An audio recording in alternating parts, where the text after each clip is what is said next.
Late night eating is destroying your testosterone, and your circadian rhythm is the reason why. For about 2 years, I kept asleep with those little chocolate chip cookies in the cabinet above the microwave, and I told everyone they were for guests. I do not have guests at 11:40 at night. The cookies were for me. Standing at the counter in the dark, eating 4 of them over the sink while I told myself I'd sleep great because technically I was tired. I did not sleep great. I spent 2 years not sleeping great.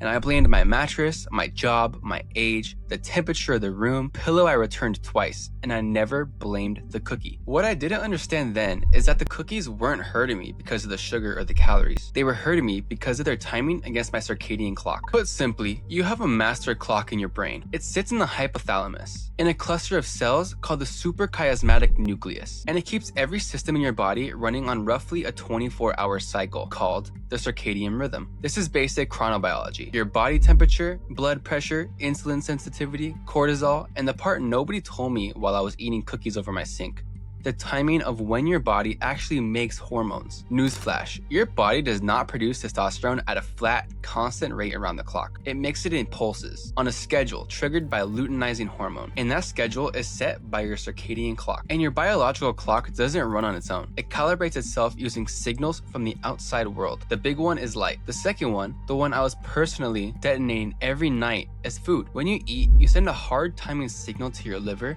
and your pancreas and your gut that says, basically, it's daytime.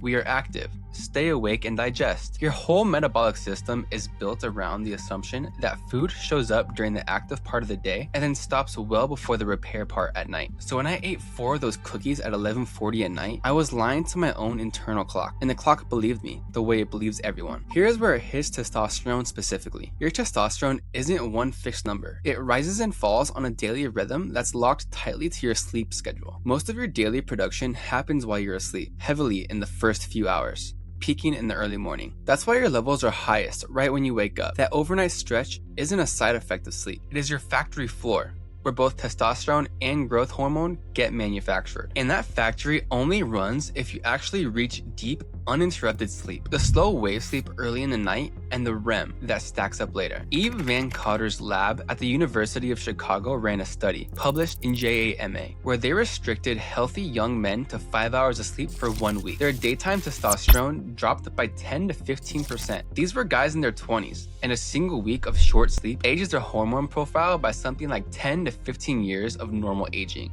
in 1 week. Now line those two facts up. Testosterone production needs deep sleep. Deep sleep needs an aligned circadian clock and a body that's actually in rest mode. And that late night snack, the precise thing standing in the doorway, telling your body that it's not time to rest yet. When you eat late, your body has to run digestion right when it should be powering down. Your core temperature, which is supposed to fall to trigger deep sleep, stays up because digestion makes heat. Your insulin spikes when it should be silent. And here's the part that got me. Your insulin sensitivity follows the same circadian rhythm. So the exact bowl of rice your body clears cleanly at noon forces a clumsy, oversized insulin response at midnight. Meanwhile, melatonin, which normally inhibits insulin secretion at night, gets disrupted, making late night eating even more metabolically damaging. And cortisol, your alertness hormone, is supposed to bottom out at night and spike clean in the morning. Eat late, sleep badly, and the curve smears. So look at it this way. Cortisol and testosterone sit on opposite sides of a seesaw. So push one up at the wrong time, the other one is going to go down. So my 4 cookies weren't one small mistake.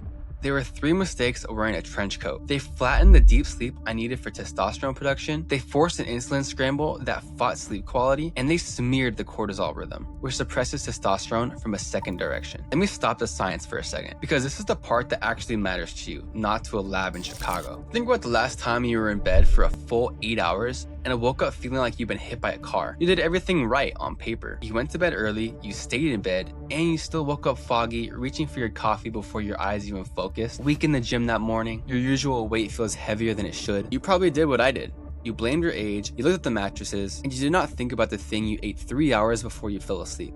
Because nobody ever drew that line for you. I'm drawing it right now. Falling asleep fast because you're full is not the same as sleeping well. It feels like proof you slept. It's the opposite. Now walk back through one of those nights. You ate something carb heavy around 11. You dropped off easily because being full makes you drowsy. And that's the trap. While you lay there, your body processed food instead of sinking into slow wave sleep. Your blood sugar climbed, and then a couple of hours later, dropped, and that drop can nudge your brain toward waking, which is the actual reason you find yourself staring at the ceiling at 3 in the morning with no story for how you got there. You spent 8 hours in bed and got maybe 4 hours of sleep that does anything. Your overnight testosterone pulse got clipped, and you woke up exactly like a man who slept half a night because you did. This is the point where most people decide the answer is to just stop eating at night completely. Maybe fast for 20 hours and feel superior about it. Now be careful here, because the real mechanism is less dramatic and more useful. The power of an evening eating gap isn't some metabolic magic trick. It's that closing the kitchen at 7 or 8 forces your eating to line up with your circadian rhythm. No digestion at bedtime,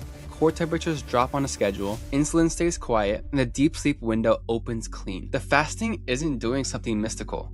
It's just removing the thing that was breaking everything. And on fasting and testosterone directly, I'll be straight with you instead of selling you something. The research on fast mimicking diets and free testosterone bioavailability is genuinely mixed and still moving. Aggressive protocols can pull certain hormone markers down in some people, but time-restricted eating that just shifts your meals earlier tends to improve insulin sensitivity and sleep. And those two things are the literal foundation testosterone production stands on. So the honest version isn't that fasting raises testosterone. It's that an earlier eating window protects the sleep and metabolic environment your testosterone needs. You're not fasting to hack a hormone. You're fasting to stop kicking the machine that makes it. Now, the food itself still counts, obviously, because your body needs raw material. Testosterone is synthesized from cholesterol. Your body literally builds it out of fat-derived building blocks, which is why very low-fat diets tend to wreck men's hormone profiles. Now, I broke down all the foods basically you need to eat in the last video, so go ahead and check that out. But here's a little recap. Basically, eggs,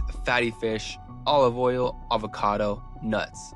Zinc matters too, because it's heavily involved in testosterone production, and the classic sources are oyster, red meat, shellfish, and even pumpkin seeds. Low zinc is one of the most common and most fixable dents in a man's numbers. But here's the thing I actually learned standing over that sink. My cookie habit was never really about night. It was about a wrecked day. I'd skip breakfast, eat a joyless lunch at my desk, undereat at dinner because I was still full, and then my body would come collecting at 11:40 with interest. Willpower does not win that fight at 11:40, not for 2 years running. The fix wasn't discipline at night. It was eating enough real food, fat included and zinc included, early enough in the day that the cookies stopped having power over me at all. The first few nights after I moved my last food to 7:30 were genuinely annoying. I felt restless. Something was missing, and that something that was missing was the exact thing that had been the problem. By the end of the first week, I noticed I wasn't falling asleep instantly anymore, which scared me until I realized I just stopped going unconscious from a blood sugar crash and started actually falling asleep. I stopped waking up at 3. A couple of mornings, I even woke up a few minutes before my alarm, which had not happened since roughly high school. My first lift of the week stopped feeling like a punishment. Now, obviously, changing this habit will take a little bit of time. In the book Atomic Habits, which is purely a great read, the author mentions that it takes around 3+ weeks to actually break a bad habit. So time's gonna move on anyways, might as well do something worthwhile. I still have a cabinet above my microwave. There's coffee in it now, and a box of tea I don't drink. A phone charger that doesn't fit anything I own. There were no cookies in it. Not because I have some iron rule about sugar, and not because I'm afraid of the cookie. They're just not there. And at 11:40 at night, when I'm not standing at the counter in the dark, it turns out I really don't miss them.